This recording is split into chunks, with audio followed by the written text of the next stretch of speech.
안녕하세요. YTN 라디오 생생경제 김혜민입니다. 드라마 스위트홈이 넷플릭스 전 세계 8개국에서 1위를 차지했습니다. 그런데 이 드라마는 따뜻한 집이 아닌 괴물이 나타나는 집에 대한 이야기입니다. 입양한 16개월 딸을 장기간 학대해 숨지게 한 괴물에 대해 새해 초 우리 모두 공분하고 있죠. 양부모는 자신의 스위트홈 마련을 위해, 그러니까 아파트 청약 가산점을 위해 아이를 입양했고 청약에 성공한 뒤 아이를 학대 그리고 사망에 이르게 했습니다. 국토교통부가 지난해 상반기 21개 단지를 대상으로 부정 청약 여부를 조사했는데요. 국가유공자 유족이 수도권의 고시원에 위장 전입해 국가유공자 특별공급에 당첨되거나 결혼도 하지 않은 30대가 6명의 부양가족이 있는 것처럼 허위 기재해 당첨된 사례도 있었습니다. 집이라고 다 스위트홈이 아닙니다. 올바른 방법으로 사람답게 살아야 그 집이 바로 스위트홈입니다. 2020년 1월 4일 YTN 라디오 생생경제 지금 시작합니다.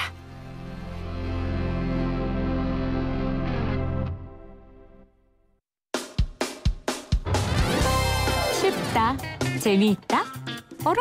무슨 말인지 이해가 간다. YTN 라디오 생생경제.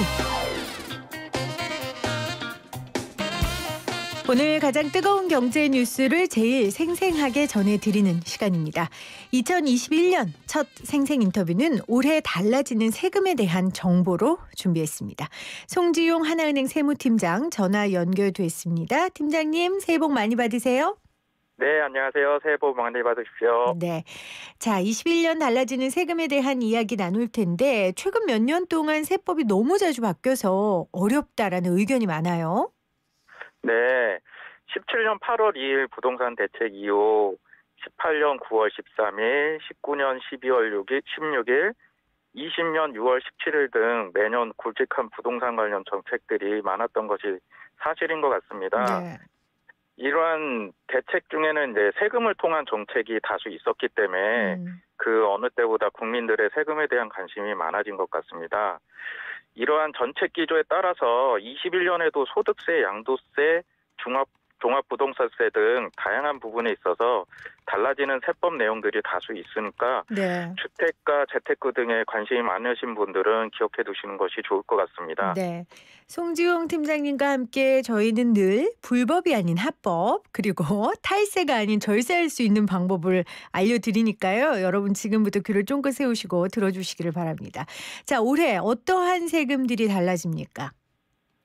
네, 21년 개정세법을 요약한다면은 일단 소득세, 양도세, 종합부동산세에 있어서는 고소득자, 다주택자인 경우에는 과거보다 세금 부담이 늘 증가하게 될 것이고요. 주식 거래에 대한 세금은 변동이 없거나 다소 줄어든다고 보시면 되실 것 같습니다. 네, 자, 좀 더 구체적으로 소득세가 바뀌는 건 어떤 게 있을까요? 네, 21년부터 우선 소득세율 최고세율 구간이 신설돼서 적용이 되고요.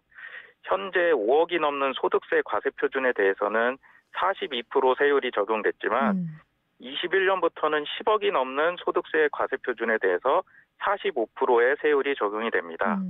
아무래도 가장 관심이 많은 건 이 주택과 관련된 양도세가 아닐까 싶습니다. 양도세는 어떻게 바뀌게 됩니까? 네, 우선 기본적으로 1세대 1주택자가 2년을 보유한 주택을 양도시에 9억 이하인 비과세를 적용을 받을 수가 있는데요. 네. 10년 이상 보유 시 장기 보유 공제를 80%까지 적용받을 수 있습니다. 다만 17년 8월 2일 조정대상 지역에 있는 주택을 취득한 경우는 2년 거주 요건이 필요한 게 기본이고요. 네. 다만 이제 21년부터는 1주택자의 보유 기간 2년을 판단을 할 때 과거에 다주택이었던 기간이 있으면은 이 기간은 보유 기간으로 인정을 하지 않고요.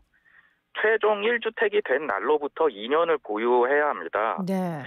이것과 관련해서 2020년도에 다른 주택을 다 양도하고 내년 1월 1일 당시 비과세 대상인 1주택만 보유한 경우에는 이거를 팔 때 보유 기간을 어떻게 계산해야 되는지에 대해서 논란이 왔었습니다. 네, 그랬죠. 그런데 연말에 12월 24일 유권 해석을 발표함에 따라서 21년 1월 1일 현재 1세대가 2주택 이상 보유한 경우에만 요 해당 규정이 적용되므로 1월 1일 이전에 1주택 외 모든 주택을 양도한 경우에는 보유기간 산정을 예전 취득일 기준으로 적용함으로써 논란을 해소했습니다. 네, 그러니까 네. 1월 1일 이전 1주택 외 모든 주택을 양도한 경우에는 보유기간 네. 산정을 예전 취득일 기준으로 적용하기로 그렇죠. 했다는 거죠. 네네. 네, 네, 지금 맞습니다. 이번에 결정된 네네. 거고요. 네, 네네. 다음은요.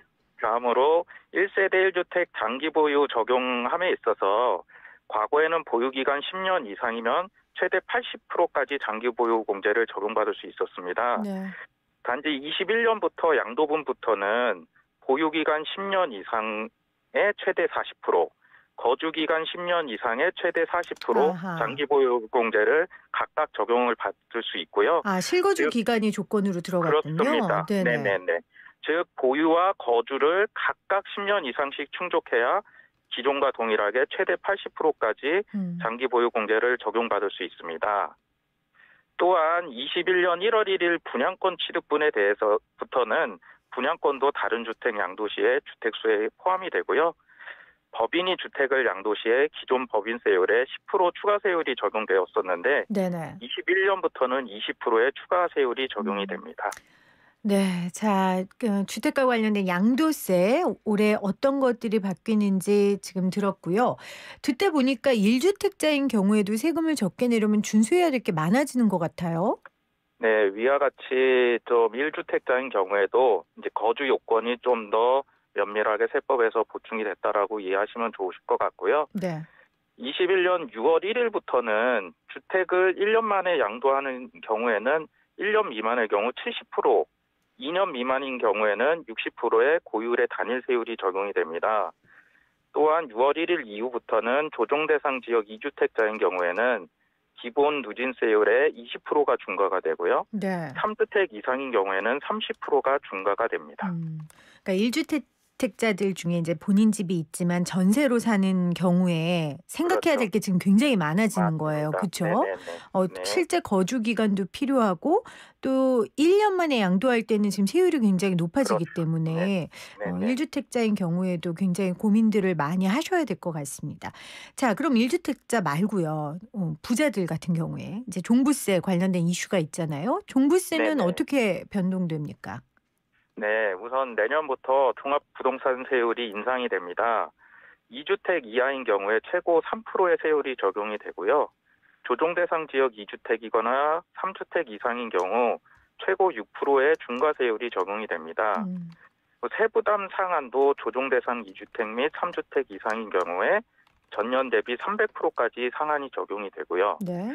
단지 단독 명의 1세대 1주택인 경우에 고령자 공제가 최대 40%, 장기 보유 공제가 최대 50%, 이 둘을 합쳐서 최고 80%까지 세액 공제가 상향이 되었고요. 네, 이 이슈가 좀 많았죠. 그러니까 은퇴하신 네네네. 분들 중에 1세대 1주택자인데 어떡하냐, 네. 이 세금 이렇게 오르면 아마 네. 그 부분에 대한 답변인 것 같아요. 그러니까 단독명의 네, 1세대 1주택자의 경우에는 연세가 많으신 어르신들 60세에서 70세까지는 최대 40%, 그리고 실거주자였겠죠. 장기 보유 공제를 네네. 받으려면 5년에서 15년 보유하고 있으면 최대 50%, 그러니까 합계 80%까지 세액 공제가 상향됐다는 점 짚어주셨습니다.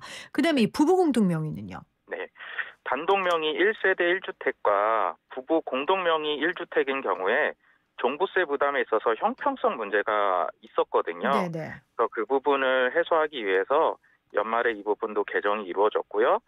부부 공동 명의 1주택인 경우 공동 명의나 또는 1세대 1주택 종부세 중 유리한 것으로 선택해서 적용받을 수 있도록 하였습니다. 네. 자, 오늘 2021년 달라지는 세법, 지금 주택에 관한 세금들 좀 살펴봤고요. 제일 핫한 이 동학개미들이 관심 있어하는 주식에 대한 세금은 어떻습니까? 네, 국내에 상장 주식에 대해 과세 대상이 되는 대주주 시가 기준이 기존과 동일하게 10억으로 유지하기로 결정났기 때문에 21년 주식에 대한 양도에 대한 세금은 기존과 크게 변동이 없다라고 이해하시는 게 좋으실 것 같고요. 네. 다만 증권거래세가 코스피는 0.1%에서 0.08%로, 코스닥은 0.25%에서 0.23%, 코넥스는 0.1%로 유지되고요. 기타인 경우에 0.45%에서 0.43%로 0.02% 인하가 됩니다. 그러니까 증권 거래소는 낮아졌고 그리고 지금 세금 관련해서는 기존과 동일하게 10억으로 유지하기로 했기 때문에 양도에 관한 세금은 기존과 변동이 없고 네네. 이렇게 짚어주셨습니다. 자, 2021년 이 세법 개정이 시사하는 게 많을 것 같아요. 우리 절세를 담당하고 계시는 우리 하나은행 송지용 팀장님께서 의견을 주신다면 어떻습니까? 네. 그 투자자나 재테크를 통해서 보다 나은 수익을 얻기 위해서는 물론 수익률도 중요하지만 그거에 따른 세금도 항상 염두하는 게 좋을 것 같습니다. 네. 그래서 부동산에 대한 세금 부담이 늘어난다면은 당연히 투자처에 대한 포트폴리오도 조정할 필요가 있다라고 여겨지고요. 최근 지속되는 주식시장 화랑에 따라서 그 어느 때보다 주식에 대한 관심이 많아지는 것도 눈여겨볼 필요가 있을 것 같습니다. 그렇겠죠. 다만 이제 최근에 이제 주식이 워낙 많이 올라서 주식에 대한 차익을 실현할지 아니면 계속 장기 보유할 것인지 의사결정에 있어서 고민이 많으신 분들이 많은 것 같아요. 네. 그래서 이런 경우 향후 개정될 세법을 고려하는 것이 도움이 될 것 같은데요. 23년부터는 주식 양도에 따른 5천만 원 이상인 주식 양도소득에 대해서는 과세가 될 예정입니다.